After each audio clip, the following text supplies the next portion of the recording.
I think that we, as inhabitants of the 21st century, quite often forget how truly bizarre everyday reality really is. I mean, just look at us. We live in a big concrete box, and every day, after waking up, laying on a soft box filled with foam, we proceed to shower in a box, and eat from a box, and afterwards we grab our utility boxes and head to our places of destination. That also just happen to be big concrete boxes. All that happens within a large ecosystem of all sorts of boxes to live in harmony. A city. But there's also one more type of box, which is of course said to fuel this city life, and is very heavily relied on in our everyday lives. A box which, to the surprise of many, isn't an essential element of city life, and in fact does way more harm than good to urban areas. A box which we've become so dependent on that most people couldn't imagine life without it. So, what is this mysterious object? And more importantly, if it's so damaging to our cities, how did it find its way there? And, well, in order to answer that, we need to examine their history as a whole. Cities, as we know them today, were created as a way to serve rapid industrialization. Workers and their workplaces were all crammed into this large ecosystem I just mentioned. Industrial development of those urban areas had a huge impact on how they work and function today, including roadway networks in and in between cities, which as time went by were more commonly adapted to the as back then new invention that box was. Establishing this box as a main form of getting around eliminated the constraints of distance, while simultaneously offering a fast, privatized, and convenient method of commuting. This all sounds like a great overall concept. That is, until you take into consideration the fact that the only reason this so hard work in the first place is that only a small minority of all urban dwellers could afford the said box. And frankly speaking, there weren't many of them out in the city. The mentioned box in itself did not lead to people drastically over-depending on it, and a $2.8 trillion industry having direct influence over our daily lives. Over-excessive use did. A couple of individuals messing around with the said box inside of a city did not lead to the irreversible change of a whole civilization's transportation infrastructure, although 1.5 billion people doing that did. As a result of that, in extreme cases like the US, overpopulating cities with those boxes has led to their reshaping, and as time went by, they were more commonly designed to accommodate them, inanimate objects, rather than us, human beings. For example, here's a photo of downtown Houston, the biggest city in Texas with around 2 million inhabitants. The space, marked in blue, is dedicated solely to those boxes. And the worst part is, you can find this setting in almost any US city. And the more you look at it, the more you truly begin to wonder, were cities meant for those boxes, not for people? And as you can clearly see, failing them in urban development meant that in order for you to quite literally survive in a city, you would need a unit of said box.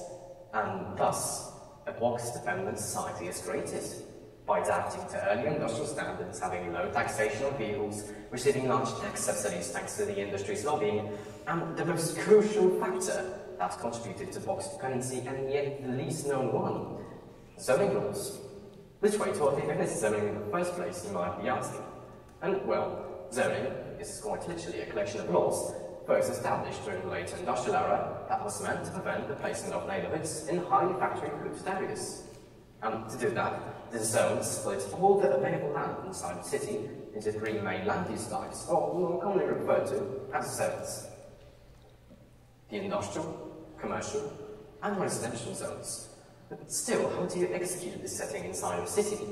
Well, you use something called hyperzoning, which is a type of zoning used in most European cities, including ours.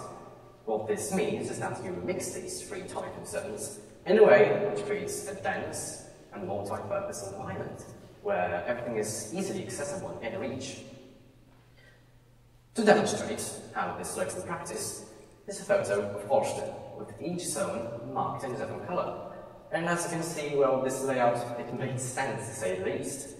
However, there's also a completely different method of zoning, which, uncoincidentally, happens to be very popular amongst box-dependent communities, and that is non-hierarchical zoning. This fancy term suggests that those zones can't be mixed, nor can they interact with each other in any way, shape or form. For example, it would mean that no businesses, no healthcare facilities, no schools, no shops, not even żabkas are allowed inside of all the neighbourhoods under this law, because it would mean that the commercial and residential zones would have to interact. A great example of the truly disastrous effect that the system could cause is Cape Coral, a city in Florida with around 500,000 inhabitants. And just look at this abomination. In order to go anywhere besides another house in walking distance, you would need a unit of the set box, not to mention the existence of R1 zoning, which is a type of zoning, of residential zoning, that only allows single-family homes and nothing else to be built inside of residential areas. As you can guess, it furthermore fuels the problem and is largely space inefficient. To demonstrate how space inefficient it is the amount of space taken up by the two average US homes. And let's say that in each of those lives a family of 4. Now let's compare that to the amount of space in an apartment block which I just so happen to live in takes up, and the approximate amount of residents that it houses.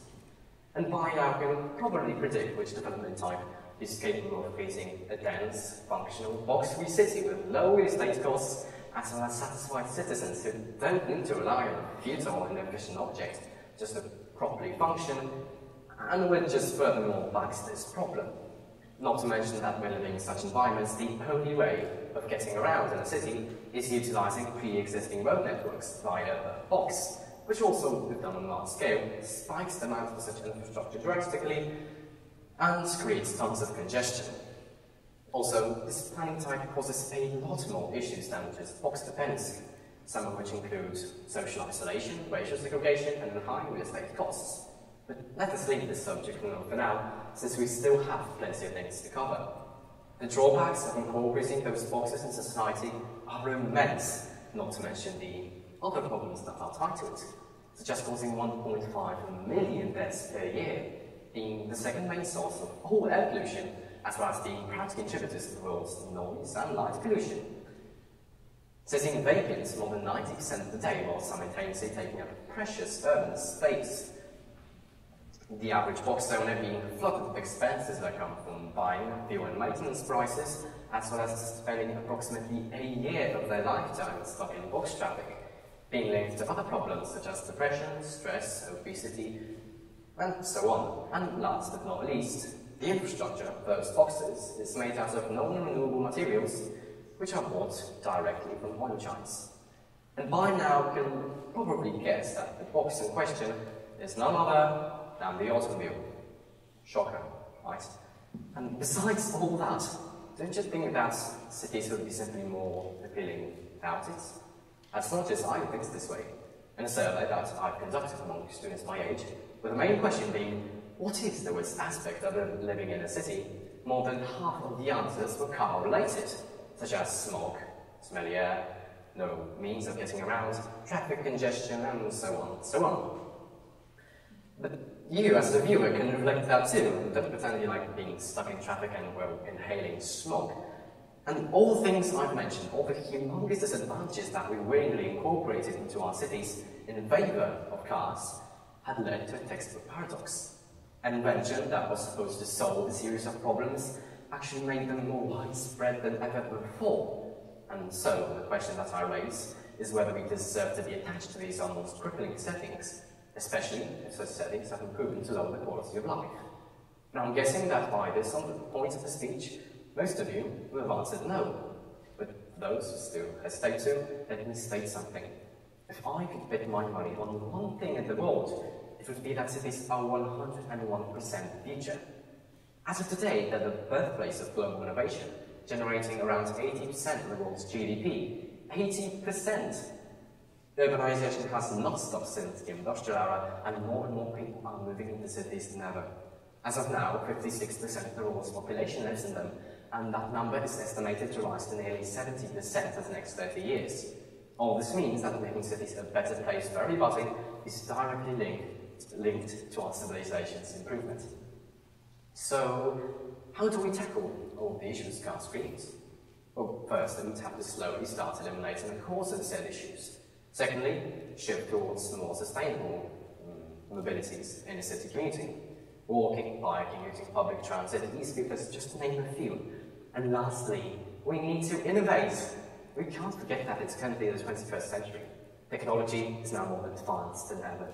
Information is free and widespread, and we can quicker than ever before form petitions, organize protests, apply for funding, and reasonably experiment with the resources that can be found in our brains and with the internet. But shifting away from the solutions, a great example of how cities can change thanks to innovation are most, if not all, the major cities in the Netherlands, but one we'll be taking a closer look into today is their capital, Amsterdam. Thanks to the city being dense, green, walkable and clean, and also having an amazing public transit system, it's considered one of the best overall cities in Europe to live in. But it hasn't always been that way. In the 1950s, 60s and 70s, motorised transport usage was rapidly expanding in the Netherlands, and in order to keep up with demand, plenty of new roads, streets, parking spots had to be built, which in a literal sense was the driving force behind urban redevelopment. But at some point during the said process, the need for those roads was so high that in order to satisfy demand, plenty of new roads had to be built on Amsterdam's iconic canals, which in a literal sense, well, was just bad for Amsterdam. And this trend would have likely continued if not a revolutionary TV documentary that addressed the concrete grey, bland, polluted, motorised cities from the perspective of a small child. This absolutely gut-wrenching and emotionally touching film, combined with the growing non-acceptance of the automobile amongst the Dutch, were the direct factors behind the creation of Stop the Kindermoord, an anti-car movement which its name quite literally translates into Stop Child Murder. And a couple of protests and street movements from this organisation, and as a result of that, a revolutionary vote passed by the Dutch Council. Later, the things that we thrive in are beautiful, car-free cities, and also cheese and practical footwear. This shows that the sheer amount of power we hold as individuals. As long as we identify a problem and immunize against it, the sky's the limit. We can't let past mistakes made by people who are already 6 feet under influence our daily lives. We can't just obediently adjust to the infrastructure surrounding us. We should adjust it to our needs and desires. We're teens. We're born with endless possibilities to permanently change our surroundings for the better. So who's, or rather, what's exactly stopping us? Thank you.